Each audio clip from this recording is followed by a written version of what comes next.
Hello everyone, I am doctor Sunil Kumari और आज हमारी चर्चा का विषय है doctrine of caveat emptor. It's a very interesting topic जिसे हम एक एग्जाम्पल से देख लेते हैं। जैसे हम किसी रोड पर जा रहे होते हैं तो अचानक हमें कोई बोर्ड लगा मिल जाता है, डेंजर, आगे खतरा है, या कार्य प्रगति पर है, वर्क इन प्रोग्रेस, या कई बार किसी घर या गली के बाहर बोर्ड लगा होता है, कुत्ते से सावधान। यानी कि ये सब चीजें हमें अलर्ट करती हैं कि आगे रिस्क है। अब बावजूद इसके आप वहां पर एंट्री लेते हैं तो उसके कॉन्सिक्वेंसेस के लिए आप खुद जिम्मेदार हैं, किसी और को जिम्मेदार थोड़ी ना ठहरा सकते हैं। ठीक इसी तरह हमारे सेल ऑफ गुड्स एक्ट 1930 में बायर को, क्रेता को बिवेयर किया गया है, सावधान किया गया है कि आगे खतरा है। सेलर आपको चीट कर सकता है, आपको धोखा दे सकता है, आपसे कोई इंफॉर्मेशन हाइड कर सकता है, कंसील कर सकता है, आपको मिसगाइड कर सकता है। इसलिए आप अपने लेवल पर जितनी भी इंफॉर्मेशन गैदर कर सकते हैं कीजिएगा।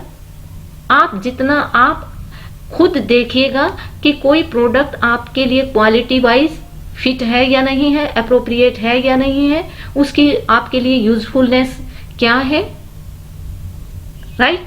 तो ये सब क्रेता की फर्स्ट ड्यूटी है, बायर की ही फर्स्ट ड्यूटी है कि वो अपने लेवल पर दी बेस्ट करे। वो कल को ये ना कहे कि क्रेता की गलती है। अब ये गलती किसकी है, ये कैसे डिसाइड किया जाएगा, ये डिपेंड करेगा सिचुएशन क्या है। एग्जाम्पल देख लेते हैं। आप एक शॉपकीपर के पास जाते हैं और आपने कहा कि नमक दे दीजिएगा।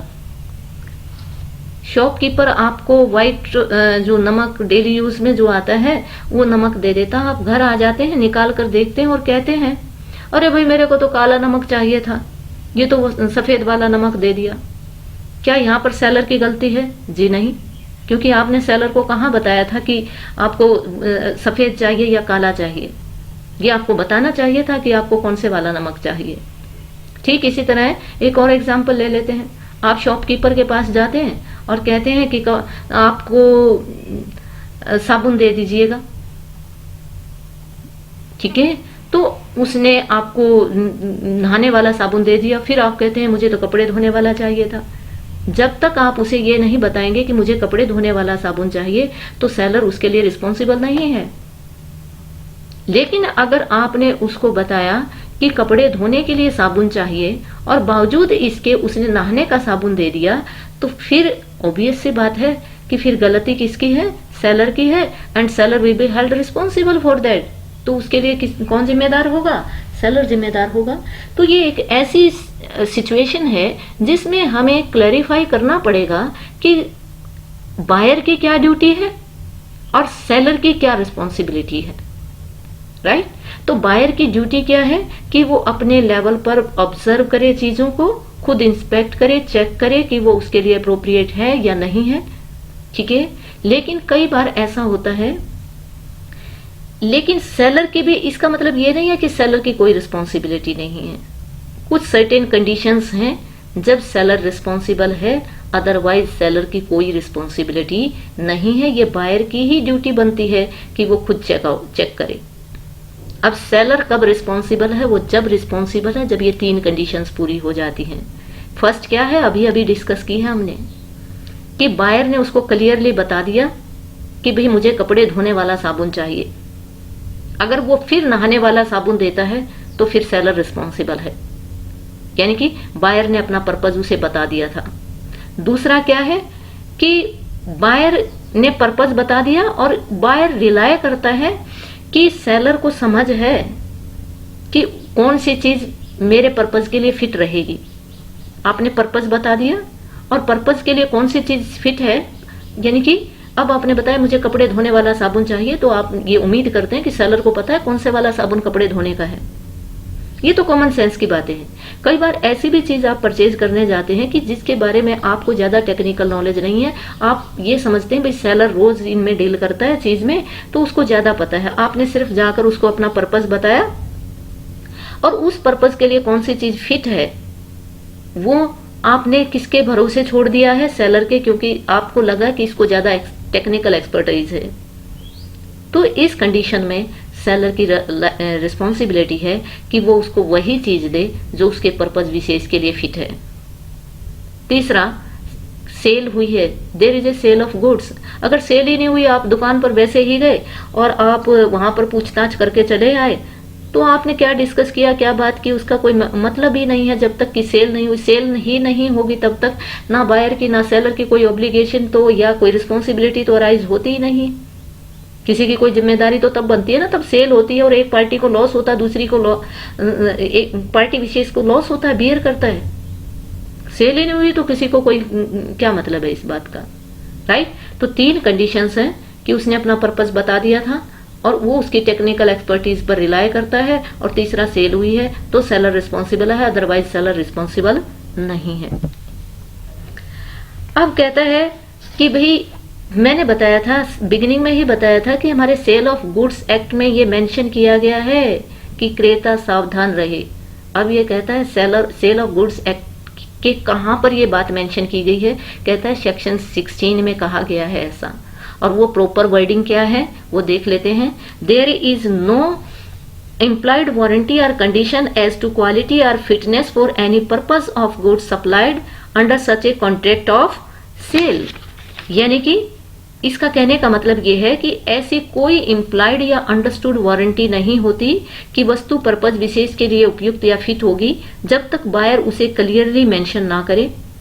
मगर हाँ, अगर उसने अपना पर्पज विशेष बता दिया है तो सेलर की रिस्पॉन्सिबिलिटी है फिर, ठीक है।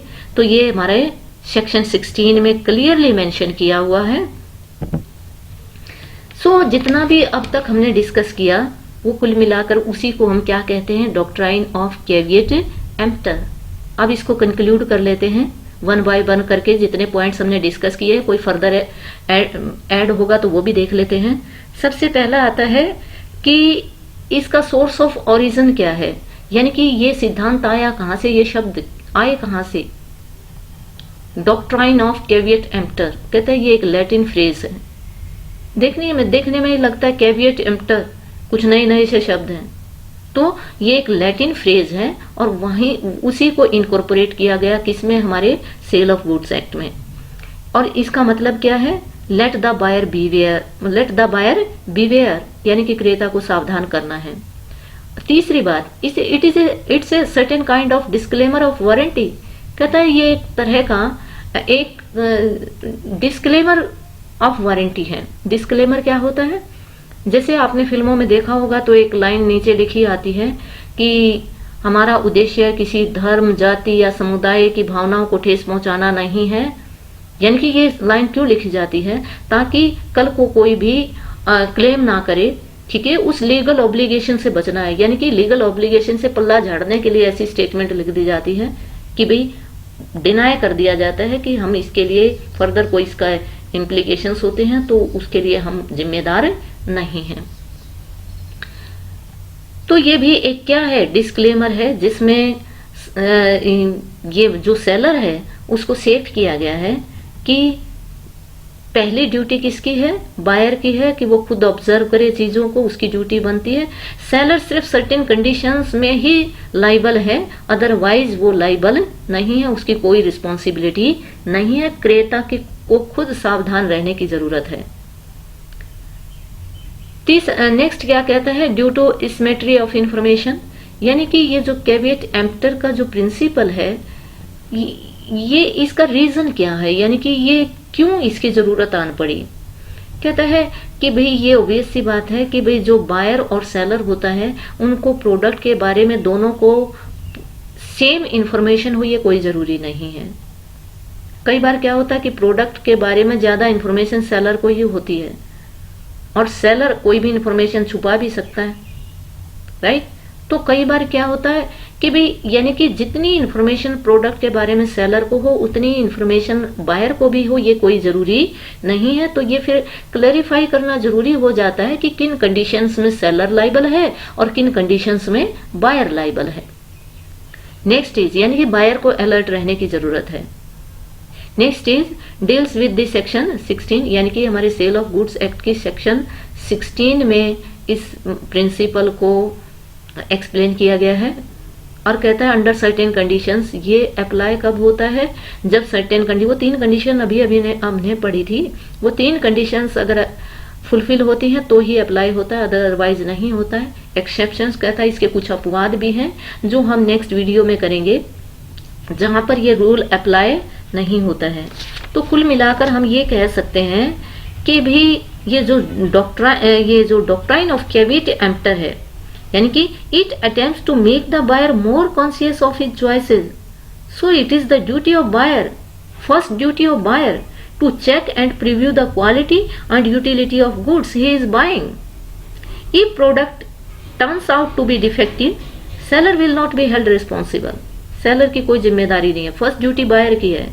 Buyer alone is responsible for checking the quality and suitability of goods. But if certain conditions are fulfilled, यानी कि पहली ड्यूटी बायर की है, लेकिन 3 शर्तें अगर पूरी होती हैं, वो अपना पर्पस बता देता है, उसके नॉलेज पर ट्रस्ट करता है, सेल हो जाती है, तो फिर सेलर रिस्पॉन्सिबल है।